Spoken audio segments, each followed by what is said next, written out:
कर्म का बंधन अवश्य निर्मित होता है, किंतु कार्य का बंधन निर्मित नहीं होता पार्थ। तुम्हें कर्म और कार्य के बीच क्या भेद है, ये जानना आवश्यक है। सभी कर्म कार्य, किंतु सभी कार्य कर्म नहीं। कर्म उस कार्य को कहते हैं जिसके साथ फल की आशा जुड़ी।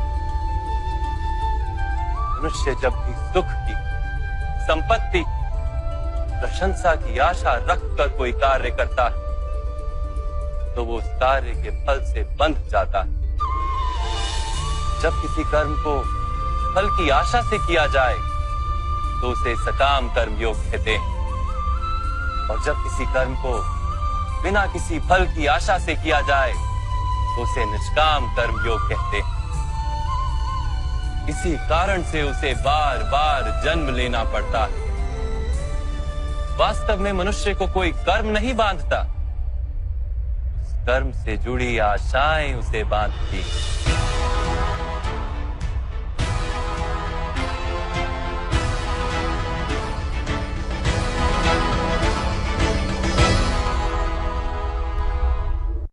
वास्तव में मनुष्य को कोई कर्म नहीं बांधता, उस कर्म से जुड़ी आशाएं उसे बांधती हैं। वो कैसे माधव? यदि इस युद्ध में तुम्हें विजय होने की आशा है तो पराजित होने पर तुम्हें भीषण दुख होगा, और वो दुख तुमसे कोई अन्य कार्य करवाएगा जिसके लिए तुम्हें दूसरा जन्म लेना पड़ेगा। और यदि तुम विजयी हुए तो तुम्हारा अहंकार बढ़ेगा, और वो अहंकार तुम्हें विश्व विजय के लिए प्रेरित करेगा, तुमसे हत्याएं करवाएगा और उसका पाप तुम्हें बांधेगा। विचार करो, यदि तुम्हें इस युद्ध में ना विजय का मोह और ना पराजय का भय, तो इस युद्ध के अंत में तुम्हें सुख प्राप्त होगा या दुख प्राप्त होगा? ना सुख माधव, ना ही दुख। अर्थात तुम्हारा सुख, दुख, हताशा, निराशा, अहंकार युद्ध के कारण नहीं है। युद्ध के साथ तुमने जो आशाएं बांधी हुई हैं, उसके कारण है। क्या ये सत्य नहीं है पार्थ?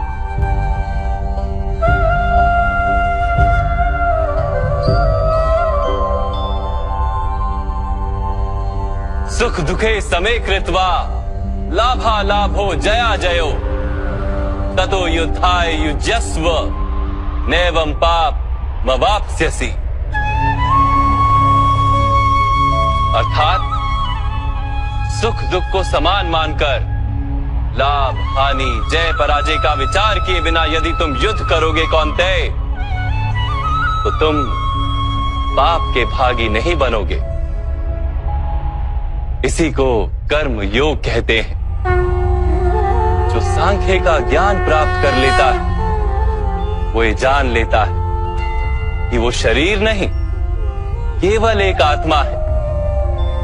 शरीर के भोग और अनुभव तो केवल मृत्यु तक है, अर्थात वास्तविक नहीं, केवल माया है।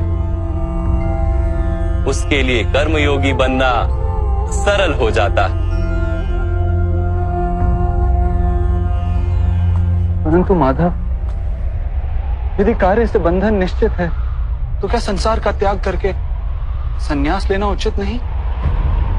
इसी विचार का परिणाम है कि आज ये युद्ध हो रहा है पार्थ।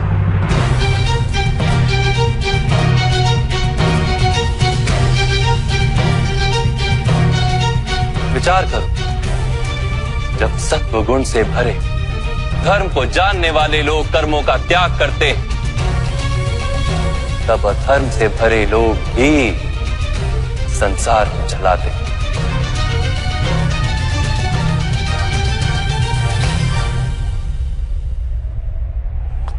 यदि महामहिम ने संसार का त्याग ना किया होता तो आज अधर्म इतना बढ़ता ही नहीं।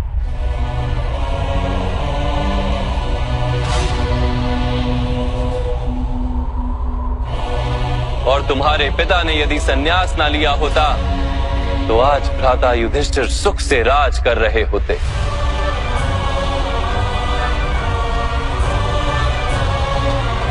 और अपनी प्रजा को न्याय और धर्म का ज्ञान दे रहे होते।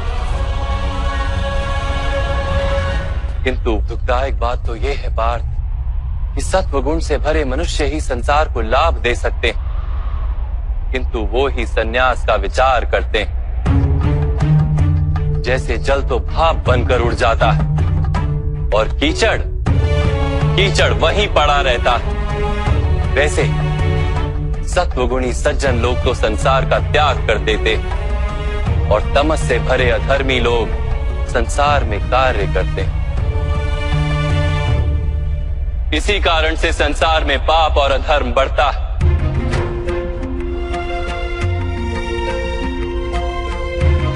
किंतु कर्मयोग इस विचित्र स्थिति से सारे संसार का रक्षण करता है। कर्मयोगी फल की आशा का त्याग करता है, किंतु कर्मों का त्याग नहीं करता। वो इसी संसार में रहता है सन्यासी की भांति, सारे कार्य करता है किंतु उनमें लिप्त नहीं होता। कर्मयोगी अपनी संतानों से, स्वजनों से, अपनी प्रजा से कोई अपेक्षा या आशा नहीं रखता। स्वयं उसे संन्यास का लाभ होता है, किंतु समाज को संसारी की भांति लाभ देता। मनुष्य अपनी संतानों के सुख के लिए श्रम करता है माधव। अपनी संतान से सुख की अपेक्षा कैसे न रखे? मनुष्य अपनी संतानों के लिए जो भी करता है वो व्यापार है या प्रेम पार्थ? प्रेम माधव। तो फिर अपने कार्यों के प्रति फल की इच्छा क्यों पार्थ? भविष्य का लाभ तो व्यापार में देखा जाता है, प्रेम में नहीं।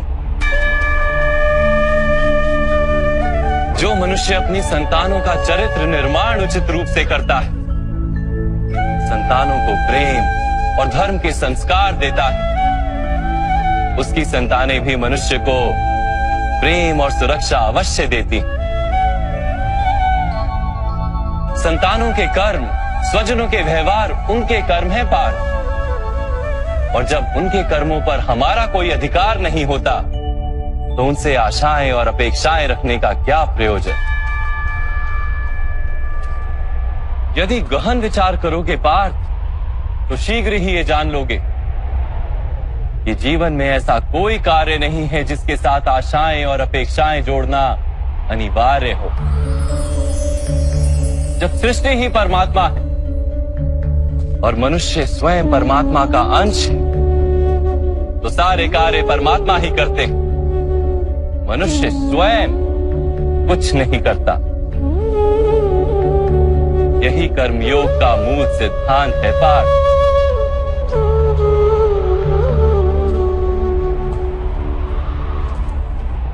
तुम्हें भी कर्मयोगी बनकर ये युद्ध करना आवश्यक है पार्थ।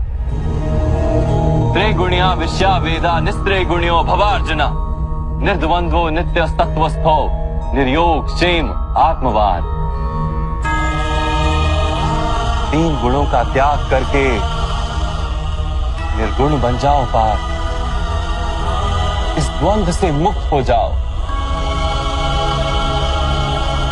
सदा सत्व अर्थात परमात्मा में बुद्धि लगाकर कर्तव्य का वहन करते रहो।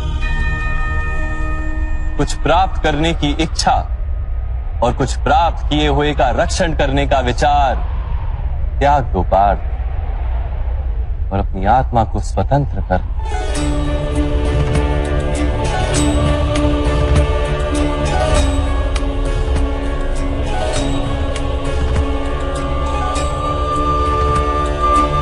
स्मरण रहे पार्थ,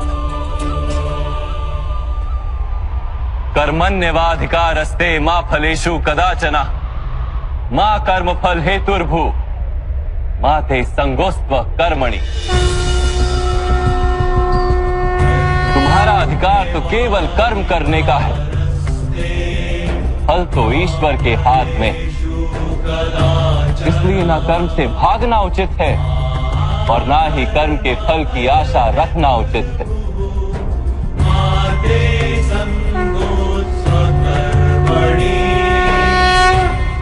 जो फल का त्याग कर दे परंतु कर्म का त्याग ना करे, ऐसे कर्म योगी को कैसे जाना जा सकता है माधव? विश्या विनिवर्तन्ते निरहारस्य देहिनः रसवर्जम रसोप्यस्य परम दृष्ट्वा निवर्तते। सुनो पार्थ, जो स्वाद से छूटने के लिए भोजन का ही त्याग कर देता है, वास्तव में उसके मन से स्वाद की लालसा कभी जाती ही नहीं। उसे दोहरी हानि होती है। एक तो वो निर्बल हो जाता है, जिसके कारण परमात्मा को प्राप्त करने का जो प्रयत्न अनिवार्य है उसे वो नहीं कर पाता, और दूसरा, सदा ही उसका मन स्वाद की लालसा से भरा रहता है। इसलिए भोजन का त्याग करने से उत्तम है स्वाद की लालसा का ही त्याग कर दिया जाए। कर्म योगी अपने मन की सारी लालसाओं को खींच लेता है, जीवन को कर्तव्य मानकर कार्य अवश्य करता है, किंतु उन कार्यों से जुड़ता नहीं। और बात, जो व्यक्ति अपने कार्यों से आशाएं और इच्छा नहीं रखता, उसी के कार्य पूर्ण होते हैं। एक असफलता से दुखी होकर जिसका मन डोलता नहीं, एक सफलता से आनंदित होकर जो स्वयं को सर्वश्रेष्ठ नहीं मानता, ऐसे ही व्यक्ति को कर्म योगी कहते हैं। और ऐसा व्यक्ति जीवन में बार बार सफल होता है।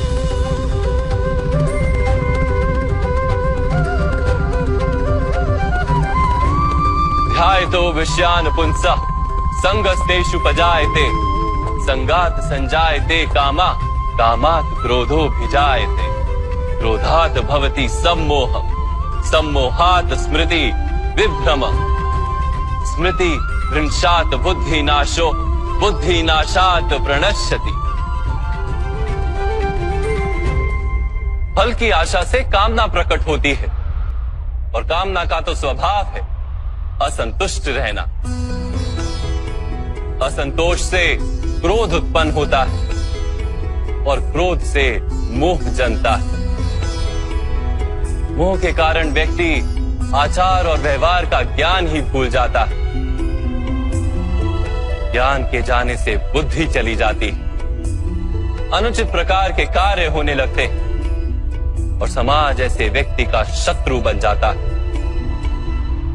और अंत में ऐसे मनुष्य पूर्णतः पतन हो जाता है।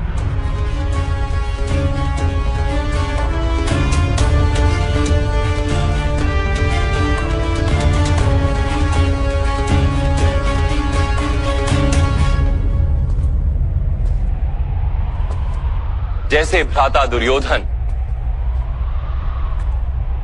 उनके सेनापति महामहिम उनके ही शत्रु हैं,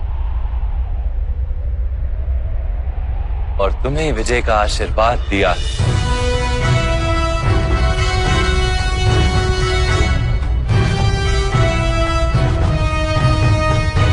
पार्थ, कर्मयोग ब्रह्म विद्या का दूसरा चरण है।